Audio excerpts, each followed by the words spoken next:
Okay, here we go. So I'll just introduce myself first and a little bit about what this is. So welcome to the Regenerative Soils Series. I'm Abby Rose. I'm the co-founder of VitaCycle. At VitaCycle, we make digital tools to support regenerative farming, including Soil Mentor, which helps farmers to learn what healthy soils and flourishing biodiversity look like on their farms. So many of you might have seen Soil Mentor, but it helps to monitor and record changes above and below ground. And then you can use these observations to make informed decisions and keep everyone in the loop. So this series of webinars explores the conversation around soil and taking a regenerative approach to farming, all through the lens of observation. Over the years, we've noticed a pattern that many people who have a lot of success in farming regeneratively, they're very confident taking their time to really look at their surroundings and then to use these observations to inform their learning and decision making. And we've also noticed that many people are very cautious about spending time observing, as it can feel like unproductive time or a waste of time when they could be out doing something. So this series aims to highlight that the power of observation, so where and when observation can be a highly valuable tool, and how observation has become a key part of our guests' on-farm regenerative toolkit. And so our guest today, this is our third interview in the series, is with the brilliant Tom Fairfax of Mindrum Farm. Tom brings a very unique and inspiring energy to everything he does, whether it's uncovering the secrets of soil life or weaving frameworks for how to understand and process what you're seeing in the field. He's always been super passionate and open with all he's learning, and he helps all those around to learn with him, and is something I've really appreciated. So we're so glad, Tom, that you've agreed to join us today and share your experience on the power of observations. So Well, thank you. Welcome. And thank you for having me. Yeah, yeah, and maybe we could just start by if you introduce yourself and tell us a bit about your farm setup today. tremendous. Thank you. Um, well, I'm Tom Fairfax. I'm a mixed farmer from Northumberland in the north of England. We're right on the Scottish border. In fact, we actually we're at a kink in the border. We look due south into Scotland, which is quite good for our southern neighbours, who I can accuse of being shandy drinking southern bastards. It's lovely country. It's quite thin ground. We run sheep, suckler cows with a bit of arable. Where soil type is light sandy loam, and we go from about 200 to 600 feet above sea level. So we've got a bit of relief. We're hilly, but we're not certainly mountainous, and many would consider that we're not hilly at all. But it's green hill, so it's good grazing hill. About 15% of the ground is covered in shelter belt woodland and hedges. And we're actively introducing an agroforestry layer into our productive system. We're organic, and we've been running the business using a regenerative mindset for about 6 years. Our sort of mission, our aim, is to harness the productive power of the ground, the natural systems that are available to us in order to produce healthy food, ideally from healthy ground.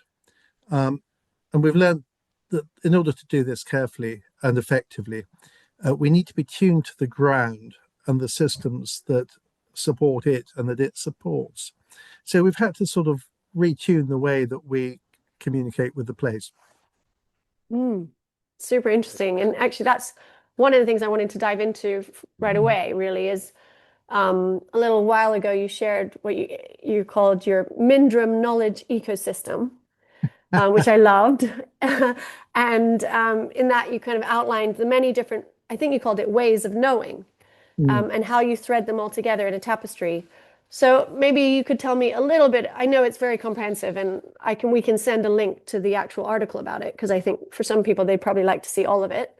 But maybe you can tell me a bit about that framework, maybe how Mm. it came about, and then how observation fits into that. Like where is it in the layers? Yeah, it's interesting. The We spent a bit of time looking at the thing that kicked us into the model that we're in, this regenerative model, is the ground was feeling a bit thin. And it's the thing that struck me, it's something that was quite hard to actually put your finger on. It's a little bit like that thing, when you go into somebody's house or into somebody's office, or you go to a party, you get a feel the moment you're in there as to what you're going to find. And you're not always wrong. You're not always right, but you're normally right. You get a very quick feel. And it's a little bit like with, you go into a field with a pack of sheep and there's a problem before you find the sheep that's got a sore leg. There's lots of ways of, we're very tuned as people to be able to pick up these signals. About sort of 7 years ago, 6, 7 years ago, actually probably more than that, it was very clear that my ground was feeling a bit thin. The spreadsheet, the evidence, the spreadsheet was getting thin too. It was costing us more to produce the same. And, just things that weren't quite feeling the way they used to. One of the things that initially kicked me in was this thing that when I was a kid, when the harvest came in on the back of, we had an old Bedford truck, the peaks of grain always used to be red with ladybirds. And it suddenly struck me, I hadn't seen that for 30 years. And so all of these sort of little diverse things came in. So we started looking at various different systems and actually looking at the ground and looking at what we were doing and what we were doing in context. And it became very clear that the conventional model that we were in had worked quite well. We'd done all the things that you had to do. We'd gone into a share farm partnership to try and, achieve economies of scale and things like that. But still, the ground had really given what it could. So we started looking at the systems and finding a different way to look at it, and spent 3 or 4 years learning, listening, doing courses, reading, talking to lots and lots of people who very generously give me their time, and suddenly became aware that there's a whole different world, and the systems, the natural systems that have actually arguably got us here over the last several billion years, we were sort of standing on, and there's a system there to use. So one of the things we're doing is trying to understand what's going on. Because we're trying to harness natural systems, we've got to communicate with them. So we've got to listen to them. And we've got to, when every time we do something, or in some cases, when we don't do something, there's an impact. And that impact can be quite useful, because sometimes it can tell us we've got it right, or it might tell us we're getting it wrong. And so again, that's the sort of communication. So suddenly the ground, it was almost became a conversation rather than a management relationship. Some of the things we had been doing in our previous conventional model suddenly became less relevant. A lot of the soil samples, for instance, that we've been taking. And one of the things that struck me was, a best practice always used to be you take a soil sample every 3 years. And of course, when you look at it, the majority of the broad spectrum soil samples that we all take are looking at plant available nutrients, by which we mean soluble nutrients. Now, given the amount of rain that happens here, one's forced to slightly think about, especially on light ground, whether measuring soluble nutrients every 3 years is going to be really instructive. So again, we started looking at things like that, and then it suddenly became clear that we've got an incredibly powerful sensory array on our shoulders, and we've got quite a good complexity management tool between our ears, and arguably, as we now understand, in our guts. And everybody else has probably not fallen down this hole, but I'd certainly stopped using them. And so we started looking at things. We started looking at the system, and so suddenly we started looking at different indicators which were informing us how we're doing. And of course, as we're changing the system, because every time we do anything, we change what's going on the ground, because of course we're not managing the system externally. were part of it and arguably a product of it. Um, so suddenly we had to start thinking about an information model whereby we are based on, we're collecting information rather than data necessarily, which is going to inform the decision cycles in the context we're in. And if it's not telling us something useful, then we find something that is. And so as the system changes, we're finding, for instance, that we have to possibly look at different things. And that's very much informing. So we're learning all the time. The ground is learning, we're learning, everything's changing, but we're actually focusing on the decisions we're having to make. And there's a lot of other really interesting information, like many people. I absolutely love knowledge, love information and knowledge. But a lot of it isn't actually, a lot of it's just a hobby if it's not actually doing adding value. Does that make sense? Absolutely. And I think, well, one thing I mean, I think most people don't necessarily contextualize it as an information model. So I think it's really interesting that you've been able to do that and draw out Mm, that framework approach. And I know some of your background has helped you with that. mm, But I think maybe it's helpful. I know we discussed that in a way, the way you've used Soil Mentor across that transition is actually a bit of a reflection of what it means to mm, have a changing information model. It's a small mm, part of it. But maybe mm. it'd be helpful to kind of give that as a clear example to people of what it means to have an information model and a changing information model. So maybe you could share a bit about how you used Soil Mentor initially and then how you're using it now and why that shifted. Mm. It's interesting, actually. It's Soul Mentor, and I don't know whether people have used it, and if you haven't, obviously you need to download it and use it. It's the most, it's great. It's like a sweetie shop for those who are interested in information. There's a whole lot of metrics that it's got in it, which enable you to um, collect information about the system you're in. So, for instance, if you're interested in whether you've got compaction, you can do a penetration test. Now, this is fine, but all of us have slightly different models and different requirements.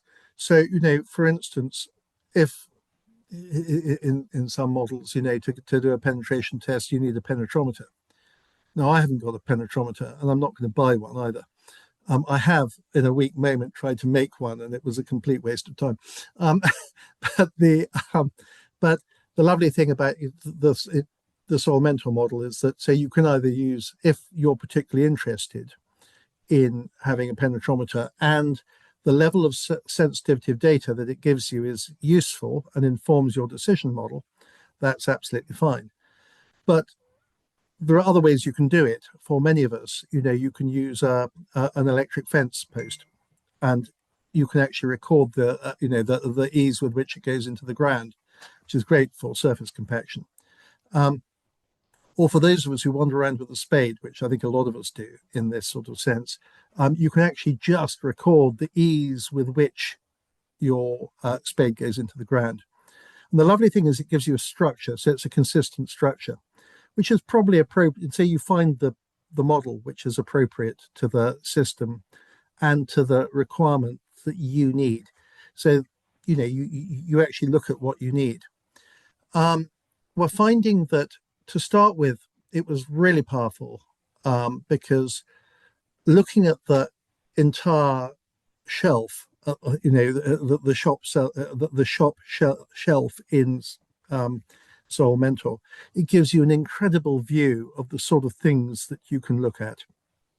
And then, of course, if the temptation is to dive in and start doing all the fun things. And it's really interesting. And I think, like many people, spent 2 years furiously measuring stuff. And quite a lot of it was useful, but quite a lot of it wasn't, not because of Soil Mentor, but actually because I wasn't using it effectively. I was just measuring things out of interest. I wasn't necessarily tracking them, and I hadn't linked them into a decision cycle. And so a lot of it is this thing about understanding the decisions that you're trying to inform with the data. But we're also finding that as the ground has changed, and it's really humbling how quickly the ground does change when we take our foot off its ear. When we actually, a lot of it's just letting the ground recover. It's incredibly resilient. And so suddenly, as the ground changes, as we start getting more organic matter into it, suddenly different things become important and different things inform the decisions that we're taking. Um, and the way that the ground is working, or we are working with the ground, and the ground is working with us. So again, what we've done now is we have a lot of the tools I was using early on in soil mentor, I'm not now using. Some things, for instance, we know that I monitor soil temperature a lot. It's a complex thing, I know, but generally speaking, once soil temperature is above 4 degrees, our cereals and our grasses start becoming functional. Once it's about 8 degrees, we start seeing the forbs and clovers and things beginning to kick off. This is powerful for me. I know that the ecologists would say, oh, there's many factors involved in that, and there probably are. But this is a good rule of thumb. It's a good heuristic guideline. So there's things for instance, I particularly like rhizome sheaths. It gives me a very good indication of the biology.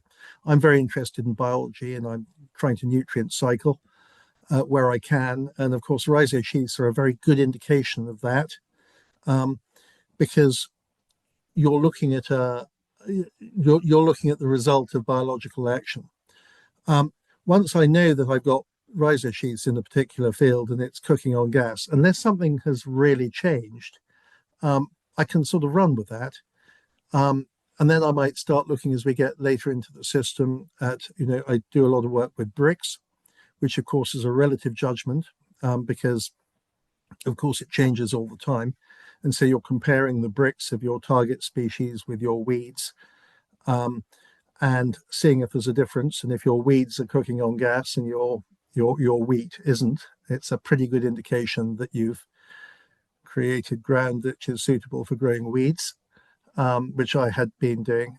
And it's amazing once you then start trying to change that system, it's amazing how quick you can do it. But you just have to get the joke and realize that that was what needed to happen. So you can then start shifting. And so you're all the time, you're saying, what decisions am I having to make? And what's going to inform that decision? And sometimes it's a question of doing something to see if it's instructive, and if it's not, then you leave it and you move on to something else. So it's an experimentation thing as well. But a lot of these are complex. Yeah, I think that really makes sense. And I think your comment, the way you said it to me the other day was, and you kind of mentioned it just before, is that you don't want to be data driven, but you want to be information driven. And I think in a way, sometimes when you're starting to observe things, it can feel like you're getting a lot of new data, sensory data, and it's maybe a little bit overwhelming as to how to use that data. Because if you don't have a model for how to use it and how to integrate it into your decision making, then it's just a lot of data, a lot of new information, and you can't discern what's useful and what's not. And so, in a way, what I heard from that kind of anecdote about building information models really is that in the beginning, you may actually end up being a bit lost and overwhelmed in this new model or a new way of approaching things, and part of the process of becoming or being more regenerative is actually building your information model. That's Would you right. agree with that? I absolutely do. I think it's in a way, it's all about objectives and different stages, and it might be different stages in a particular field, because as we know, different fields have different aspects, might have different soil types. I've got bits that point north, south, east, and west, and they're all different. And but if you're in a conventional system, it's not so clear because you're not so dependent on the context. But certainly in the system that we're in, you really are. So quite often, this is where you can deploy a lot of the soil mentor as an example, the tools in the toolbox, just to see what's going to actually add value. But actually, in that context, your initial objective is to actually work out what information you need to collect. So it's really taking, and there's one of the doctrinal sort of bases that's really useful here, I think, is the intelligence cycle.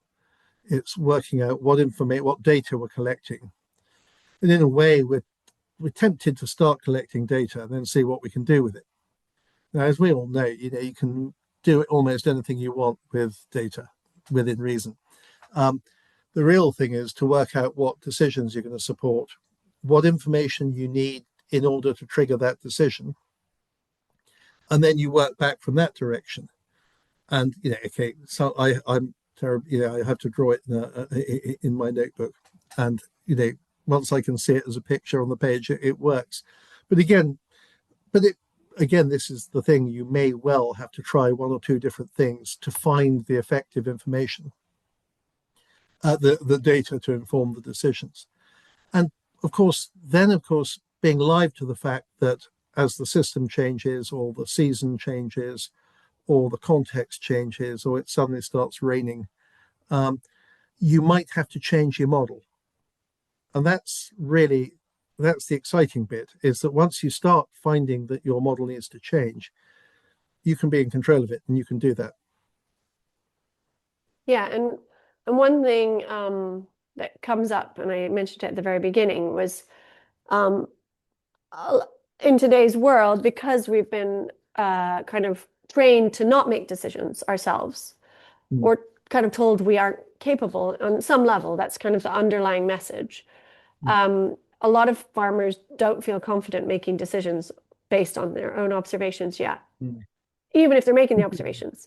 And I was wondering, what would you say to a farmer that doesn't feel confident making decisions based on their observations yet? Like, what would you say?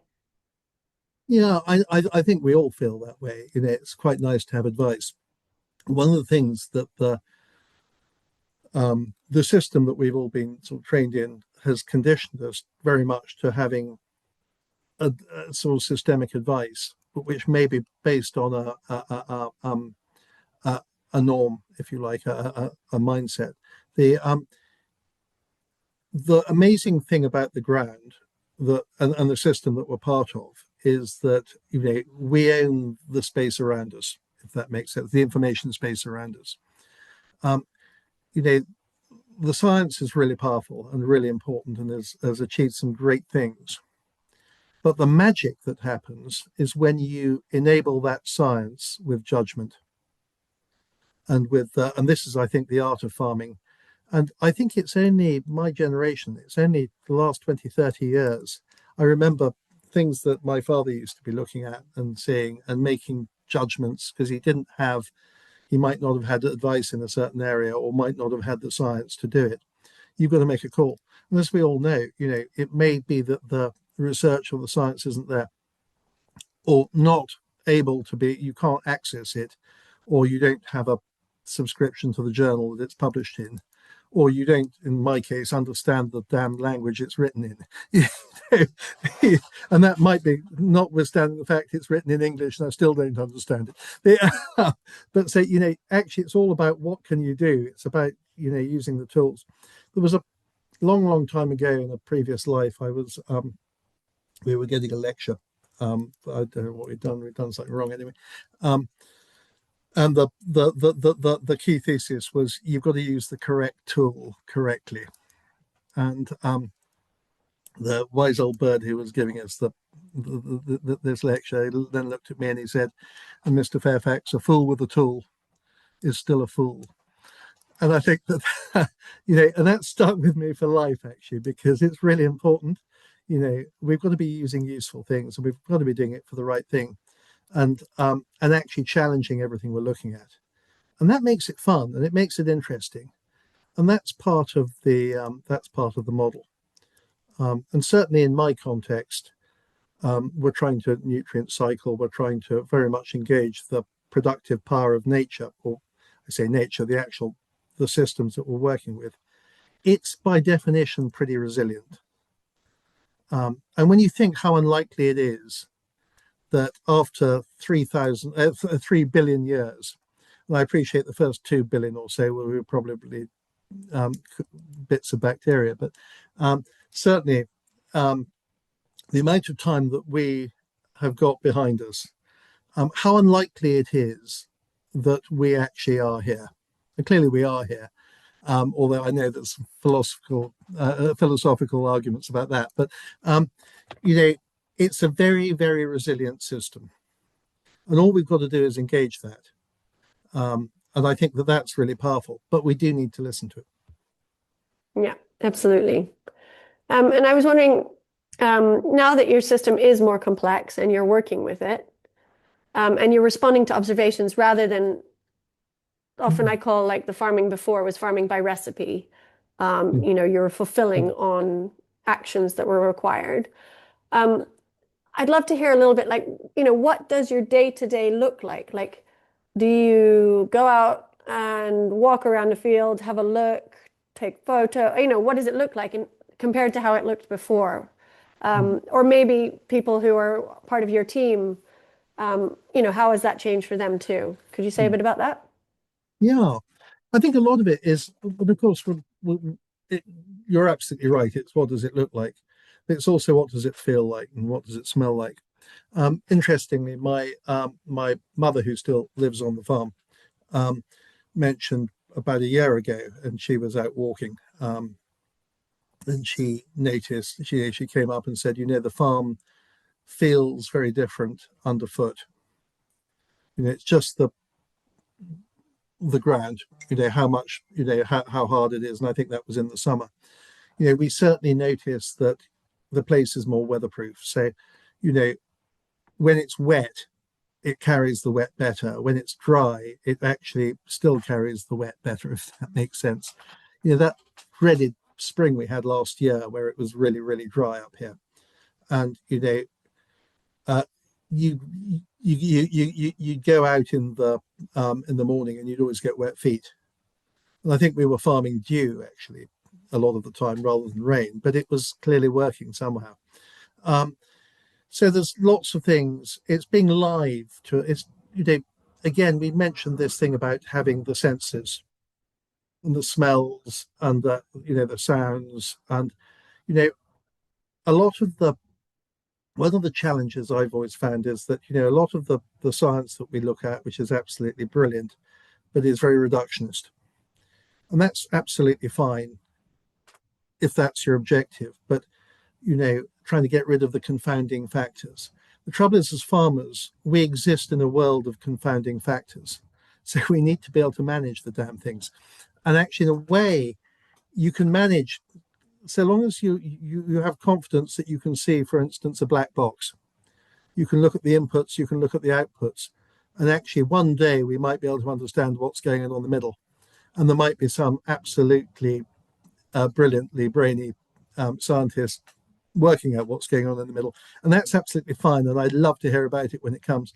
But so long as I can manage the functionality of the complex system, if that's what I need to deliver productivity on the farm, then that's what I do.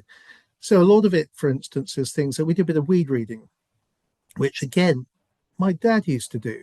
You know, if there's a weed growing, it's growing for a purpose. Nature doesn't unmask her guns without significant investment. So if there's a weed growing or the plant growing naturally, it's growing because of conditions in the ground. And so actually that's hugely useful. But also, of course, it's not just telling you about something, it's also probably doing something. So in some cases, my view on thistles has changed completely. We now use thistles as part of a nutrient pumping system. And so long as I used to persecute them with sprays. But of course, what I was doing without realizing it is stopping them from doing their job. And actually, if you use a flail mower, for instance, you can accelerate the job that they're doing. And what they're doing, of course, is pumping the nutrients from under the surface, and they're breaking compaction or whatever the type of thistle is you're dealing with. So there's lots of really powerful things there. And in the past, the only thing that was standing in the way was me and my views and my OCD when it came to thistles or nettles and things like that. And obviously, there are things you want to minimize and say it's not a question of having thistles everywhere, but actually we manage them a different way. And in a way, it's sort of listening to them and being aware that you can get it wrong, and the ground will allow you to get it wrong. Um, it, it's a lot less critical, it's much more resilient system. Um, and in a way, if you're not getting it wrong occasionally, you're not really pushing it hard enough, I think. Yeah, Does that? you're not. Yeah, well, it answers a question. It wasn't exactly my question, but that is fine, Tom, because it was a great answer, so it's okay. It's perfect. And actually, maybe I'll just jump into the next question, which is really, so now that you're farming, in a way, a lot of the work is around observations and kind of being responsive to what the system is telling you, like this weed reading. Mm. So how do you then plan around that? And what does it look like to plan? Whereas previously it may have been like, oh, we'll spray every 2 weeks during the growing season. Mm. Now, what does that planning look like? Do you still do any planning? And how do your observations feed into that planning? Do you have kind of feedback loops, or what does that look like? Yeah, it's interesting. And we do plan. And I think in a way you have to plan, you plan differently, possibly. Um, and you plan flexibly. You need to, in life, you need to know what you're trying to achieve. Um, and you also need to know what signals are going to show that you're off track, if that makes sense. And so, yes, we do. We work out what we want to try and achieve. We work out what that's going to look like. Like that sounds rather overcomplicated. Actually, you do that in your head. So you know what you want to do. You know what it's going to look like. You know what you want it not to look like. Say if it's going horribly wrong. Um, and But one of the other things is that certainly, and again, in the model we are in at the moment, and it's helped by the fact that I think that we're in this mixed model, so we always have lots of options. So, for instance, we did last year, we were growing some. I was trying an experiment, trying to grow some a polycrop for our own livestock food. So we had wheat, rye, barley, and oats, all growing in a green understory. Um, and the plan was to see if we could take it to harvest, mindful of the fact it might have been quite a hair-raising harvest. Unfortunately, I have a great friend down the road who does the harvesting for me. So it might have cost me a little bit of whiskey to persuade him to cut the damn thing. But anyway, as it turned out, it was a really dry spring. And so all the cereals never really got away. And we manage a lot of our competition between our target crops and our supporting crops, if that makes sense. We use height, light, soil temperature, season, day length to try and create conditions whereby what we want to thrive gets ahead of what we want to be suppressed. And so, when you do that, and then if you're, say, growing a field of wheat, which I would have 10 years ago liked to have seen nothing but wheat in, now I'm really disappointed if I'm not seeing 30 things growing in it. But we do it so that the understory is being suppressed by the wheat until you harvest the wheat, and then the understory pops and just really comes away, and it's really powerful. With our polycrop, of course, the damned polycrop never got ahead because it didn't get enough moisture. But it was something we could take it as arable silage. So it would have been a really, really, it would have been a very loss-making harvested crop. But we're trying to get away from feeding our livestock hard food anyway. So it made a really outstanding arable silage. And so, so there's always options if you've got and again, a lot of the planning is making sure that you've got options in place, if that makes sense. Yeah. And And the ground's pretty forgiving. Yeah, so your planning almost reflects the kind of responsiveness of the observation mindset also means that your planning allows for some responsiveness in it. It allows for different pathways. Yes, Um, we knew pretty early on that we weren't going to harvest it. If that makes sense, it was pretty clear. It was pretty clear about 6 weeks in that this wasn't going to be a combinable harvest, if that makes sense. But Absolutely. I can I can imagine. mm, Okay, I'm just going to ask you a few more questions, and then I will go to the questions people have posted in the Q&A. So don't worry, mm, those will get asked.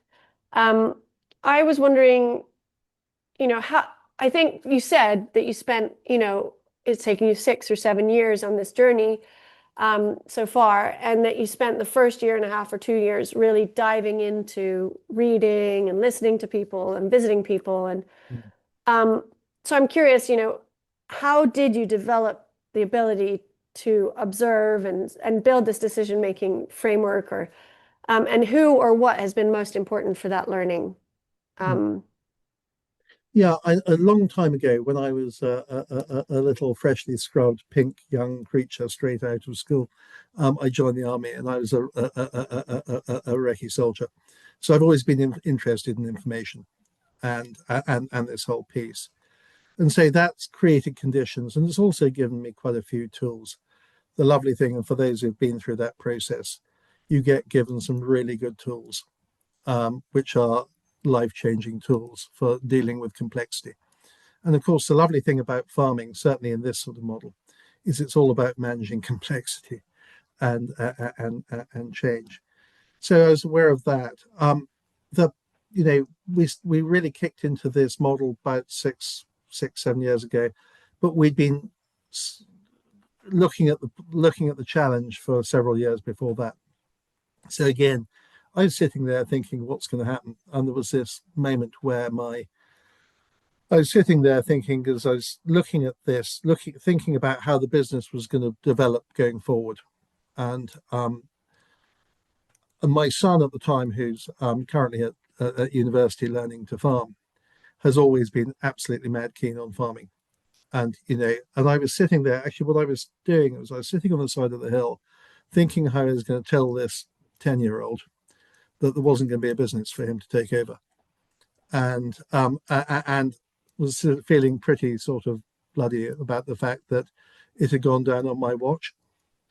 And so I just thought, well, actually, no, there's no reason why it shouldn't be. And so we then started looking at it and really, opening up the engine decks, if that makes sense. And so tried lots of things, listened to lots of things. There's lots and lots of information out there, lots of views, lots of really polarized views. And of course, we as the mad monkey were very polarized. Um, you know, one thing's good and one thing's bad, and and it depends which boat you're on. But one of the really exciting things about this is if you're not aligned to any particular sort of doctrinal approach, or in some cases dogmatic approach, um, anything's possible, and it's the most astonishingly flexible toolbox. Hence, the using the correct tools correctly. So, yeah, it's this piece about getting in there, looking at stuff, and a lot of, as we were saying with the soil mentor thing, a lot of the things the information model that you're developing might be to hone the information model, if that makes sense. A lot of it's actually self-generating and self-focusing. It's not just saying I've got a particular operational task I need to inform or decision I need to inform. So a lot of it is actually saying, am I still right? Am I still pointing in the right direction? One of the things that we looked at was the fact that um, as a conventional farm, everything's based on gross margins, and the spreadsheet's absolutely brilliant and hasn't really changed for decades and things like that. It is great. One of the things we're finding, which is a bit of a challenge, is that in this particular model, if you add all the individual enterprise margins together, there's something else happening as well, which of course is the holistic piece, everything managing together. And okay, you can account for that in purely accounting terms by, putting in some, some constants and things like that. But actually, the really exciting thing about this model, I think, is that it's the constants becoming variables, which is an interesting challenge. So the interrelationships, we used to manage a whole lot of discrete enterprises. Now what we do is we manage the relationships between enterprises. And that's really hard to do on a spreadsheet. And okay, you get your answer at the end, you can deal with it, obviously, by putting constants in. But actually, the really interesting thing is what's happening to the constants. Does that make sense? Yeah, and that's an interesting observation because I did some work kind of understanding in people's regenerative journey what were some of the key moments or key change. And it was amazing. We only interviewed about 6 or 7 people, but I think it was in 5 of them they talked about the accounting model, or they changed accountant, or they started to use a different accounting system. And that was a really, really important part of being able to shift to this different system and to be able to work with the complexity. And I guess it comes down to that yield versus profit side of things. And suddenly they were able to see what it meant to make profit in a much simpler way than they had Yeah, before. I don't know if you had any comments on definitely. profitability. Certainly, we would be out of business if we were still doing it in the same way that we were. We're now looking very much at margin, not turnover. We actually went into an organic. We went into an organic conversion, and I feel a little bit guilty about this because I went into an organic model because I couldn't get any money for going into a regenerative model. But I could for going organic. I'm very glad I am in an organic model because I actually now get the joke. And actually, for me, the two are indistinguishable. And I can't see how you could do one without the other. If that in my particular model, I know there's lots of people who do it very successfully, but the but we backed off by about a third in terms of feet on the ground of the livestock. We're now filling back up because actually we're finding the ground now is much more resilient and would probably, if we wanted it, to carry more than we had before. But but we have a margin there. And actually, for many years, we didn't really consistently have a margin, or at least we wouldn't have done if I'd counted how much money, if I'd paid myself, if that makes sense. So, which of course is something that we'll do as a temptation. But so from an operational sustainability point of view, it's much more resilient. Because I think, and I don't know, I'm trying to understand this a little bit. And again, it's how do we talk about the metrics and the information model, but I think that the complex system, and I think this might be something to do with evolution over geological timescales. If it's a buffering, complex system, it's self-buffering, and so it's resilient. And I think and the place is a lot. When we do have a cock up, and we do occasionally have a cock up, largely due to my inadequate management, generally speaking, the ground looks after us pretty well, rather better than we deserve, I think, in many cases. Yeah, totally. And I think that buffering, sorry about the noise in the background, but that buffering is what really, in frequent or in this ever changing climatic conditions, that buffering is part of what is part of a resilient business in a way. And building that up is vital. And I think maybe that's overlooked a lot as well. I'm just going to jump to questions because I don't want to not answer people's questions. So the first question was from an anonymous person, which just says, how do you measure your soil temperature? Oh, well, that's a good question. What I do quite a lot of the time, I just have a little cheap, one of these things that you stab the ground with, which is pretty good. I've got 2 or 3 of them. Use them for compost, use them for almost everything. Not terribly accurate. What I have been doing with a team of local farmers around here is we've got some of these little Bluetooth gizmos that, and they're not hugely accurate, but they're sort of broadly calibrated. And we've put a few of those into the ground. We were experimenting with this thing about the impact of. We've been in an adaptive grazing model, so we've got a lot more on the surface. And I had a thing last year. I fell off in the winter. I fell off a trailer being a silly ass, actually, frankly, um, because I fell off twice. And the first time I fell off, it was where we'd been grazing hard, and the shagging field was like a billiard table, and it was hard and hurt.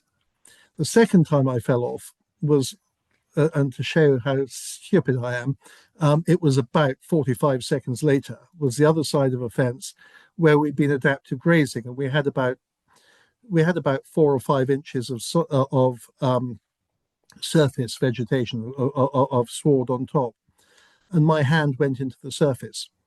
Now, obviously, we're in the middle of a cold snap, but it suddenly struck me that there's a big difference there, and the difference, and so we've been looking a little bit at this and looking at the soil temperature and how our management affects the soil temperature at the sort of operating depth that affects us.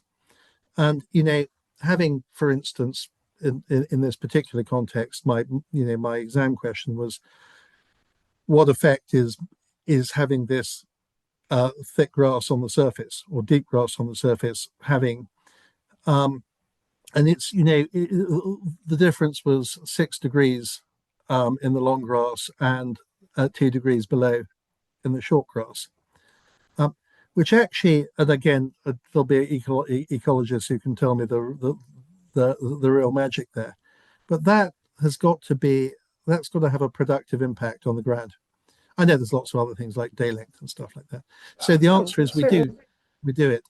And we're finding that the soil temperature, and of course this shouldn't be a surprise to anybody really, but it obviously it does lag a little bit, but no, I think a lot of this stuff you can overthink, and I think that it's accuracy in context which is important, and the difference between 5 degrees and 6 degrees is probably not huge. Totally. Just the simple temperature tools is all you need. Yeah, I heard. just stab the ground with the damn thing that you get in the garden centre, and it works pretty well. And you can obviously spend a fortune on very Of course. glorious and very expensive bits of kit if you want to, but don't think you need to really, unless that informs what you're doing. Yeah. For the super sensitive species of grass that you want to grow, that might be different. Totally. I'm just going to jump to the next question here from Melissa Thompson, which says, how do you record changes and observations? For example, do you use spreadsheets, a photo archive, journal? Do you journal crop changes? Can you talk us through an example of how you do a comparison to observe change over time, or if you even do that? Yeah, we do a bit. And actually, this is where Soil Mentor is really good. Assuming you've got a system in place which you're managing using Soil Mentor. And of course, that's really the trick to Soil Mentor, is to work out what trends you're trying to manage, which is the exciting thing.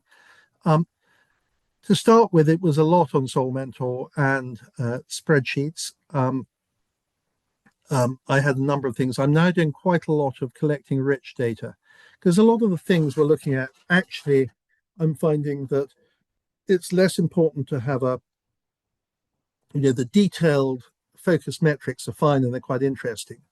But actually what I'm really interested in is, I think, what's known as rich data, which is a photograph. And you look at a field and you can infer a great deal from the photograph. We use WhatsApp a lot. And actually, this is a really cool thing. I'm quite skeptical about AI, but it's really useful. Again, it's a tool, I suppose. And I'm slightly skeptical about whether about the I in AI. And obviously, as farmers, AI means many things to all of us, especially stock farmers. But we use it as a log. I've got a couple of my team here aren't terribly good with computer with phone apps, but they're great with WhatsApp. And the lovely thing is you can record stuff with WhatsApp and you can record pictures. And once a month you can download it and run it through ChatGPT, and it's absolutely stunning at producing the sort of management information at my level. And occasionally, and the lovely thing is that, everybody's now quite interested in it. So all of the team are out there spotting stuff. And we've got this thing, we talk a bit about it, about what might be an indicator. Are you seeing, are the grey partridges paired up, for instance? Or are you seeing the clover growing? Is the, Are you seeing the ryegrass growing? Again, slightly different things. And so suddenly everybody's got their eyes open and they're recording stuff. So there's lots of things like that. I try and keep a diary, but it's and the trouble is there's a lot of tools you can keep. I use AgriWeb for much of my stuff. And so the rainfall that we do, we've been doing rainfall for about 50 years, and we record that on AgriWeb, which is really good. So, which is, it'd be nice to do it all on the same system. You have historical systems. So I don't know whether that answers your question, but I think it's finding the thing that suits you.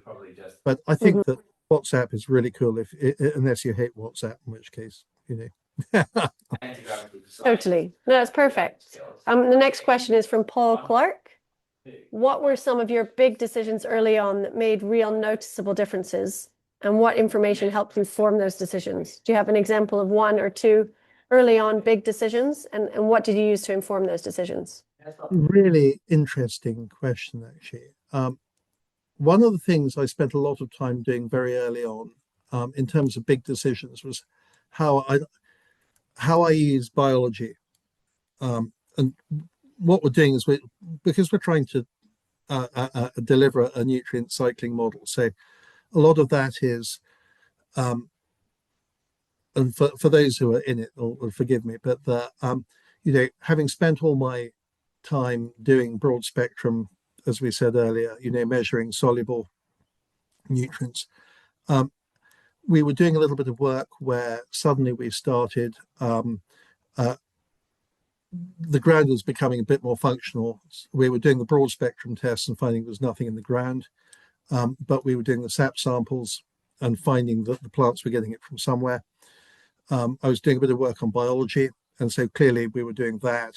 We then started taking broad spectrum, not broad spectrum, total nutrient content tests in the field to work out what's there. And that was slightly driven by this whole nutrient, the whole nutrient efficiency model. And again, you guys know much more about that than I will ever know. But, and if you think of how much of a lot of the nutrients that we were putting out of a bag onto the ground, which was just being immobilized.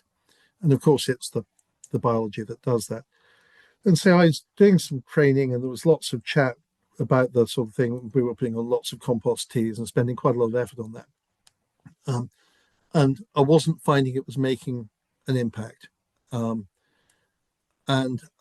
So on my ground, in the bit where we were, it was very much at a tactical level.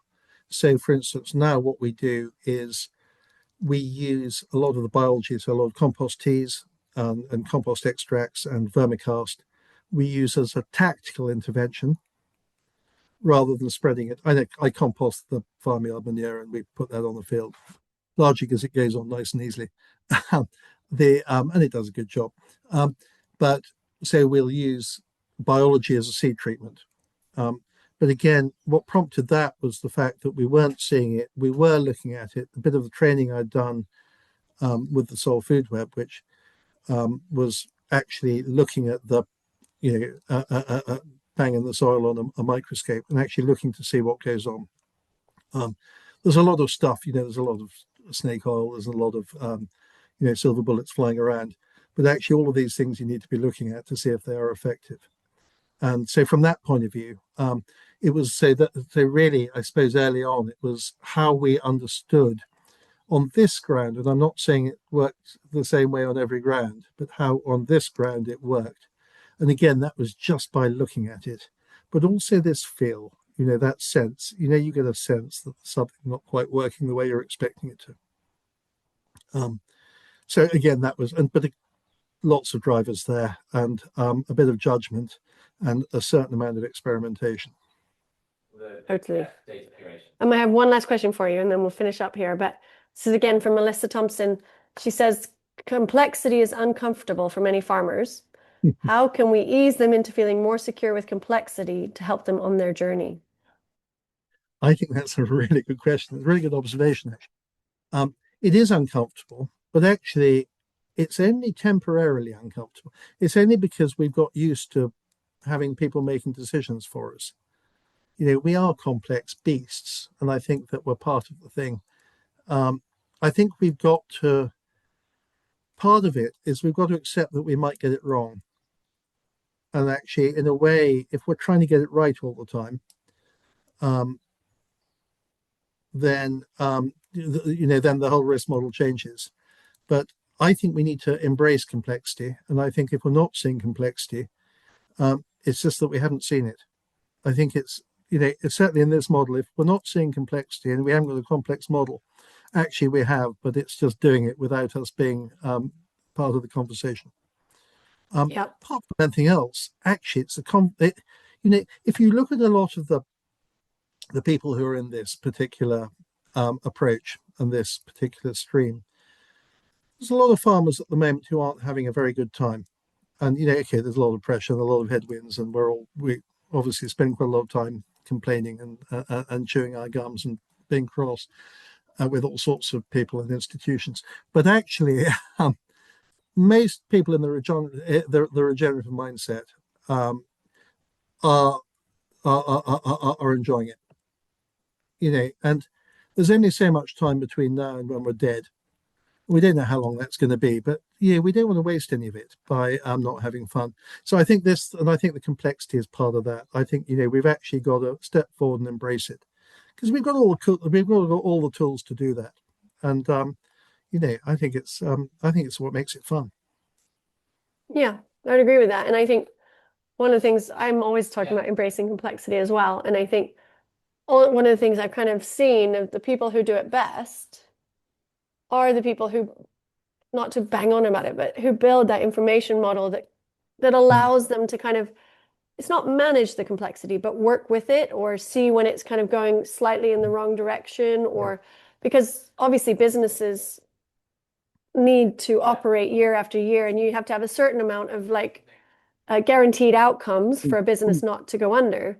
So to me, the thread between the complexity of the living system and this structure of business that we've really artificially created is the framework, the information model, and being able to use that to keep yourself on a track, some sort of path. I agree. Yeah. No, excellent. I think that's absolutely right. Great. Okay, we're going to stop there. So thank you so much for sharing your learnings, Tom. That was brilliant. And Thank to everyone you. who's tuned in, and everyone who asked questions and listened, thank you. If you enjoyed the session, then please do sign up to our newsletter to find out about future episodes. We have one with Caroline Grindrod. I think it's next week. She's also a brilliant systems thinker and all about patterns, and she's been working in this sector a long time. She's more a coach, or some people would say consultant, but she wouldn't use that word. Anyway, so she's going to be great. And you can also head to the Regen Soils Hub on our website, soils.vitacycle.com, to rewatch previous episodes. If you'd like to find out more about Soil Mentor and how it can support you in building an observation mindset and making your observations as valuable as possible, then please do email us on info@vitacycle.com or head to our website, soils.vitacycle.com, to sign up to hear more.